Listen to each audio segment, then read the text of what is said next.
Youth Congress വ്യാജ തെരഞ്ഞെടുപ്പ് തിരിച്ചറിയൽ കാർഡ് കേസിൽ നിർണായക നീക്കവുമായി ക്രൈംബ്രാഞ്ച്. യൂത്ത് കോൺഗ്രസ് പ്രവർത്തകരുടെ വീടുകളിൽ അന്വേഷണ സംഘം പരിശോധന നടത്തി. തിരുവനന്തപുരം, പത്തനംതിട്ട, പാലക്കാട് ജില്ലകളിലാണ് പരിശോധന. 6 മൊബൈൽ ഫോണുകൾ പിടിച്ചെടുത്തു. 8 യൂത്ത് കോൺഗ്രസ് പ്രവർത്തകരെ ക്രൈംബ്രാഞ്ച് ചോദ്യം ചെയ്തു. Reporter impact. വ്യാജ തിരിച്ചറിയൽ കാർഡ് കേസിൽ അന്വേഷണം ഊർജിതമാക്കുന്നതിന്റെ ഭാഗമായാണ് ക്രൈംബ്രാഞ്ച് പരിശോധന. തിരുവനന്തപുരം, പത്തനംതിട്ട, പാലക്കാട് ജില്ലകളിൽ 5 ഇടങ്ങളിലാണ് അന്വേഷണ സംഘം പരിശോധന നടത്തിയത്.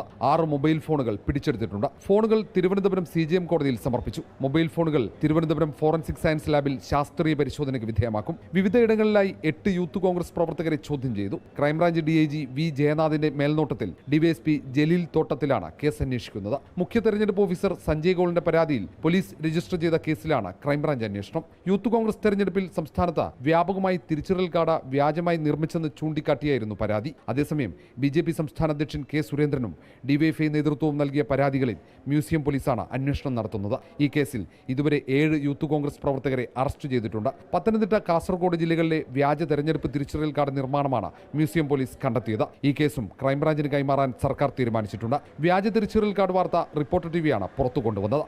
വ്യാജ തിരിച്ചറിയൽ കാർഡ് നിർമ്മാണം രാജ്യസുരക്ഷയെ ബാധിക്കുമെന്നാണ് പോലീസ് വിലയിരുത്തൽ. ഈ സാഹചര്യത്തിലാണ് ക്രൈംബ്രാഞ്ചും അന്വേഷണം ഊർജിതമാക്കുന്നത്. ഇനി പോലീസ് പിടിച്ചെടുത്ത മൊബൈൽ ഫോണുകളിലെ ശാസ്ത്രീയ പരിശോധന റിപ്പോർട്ടുകളാണ് നിർണായകമാവുക. Reporter R. Roshipal, in reporter, Thiruvananthapuram.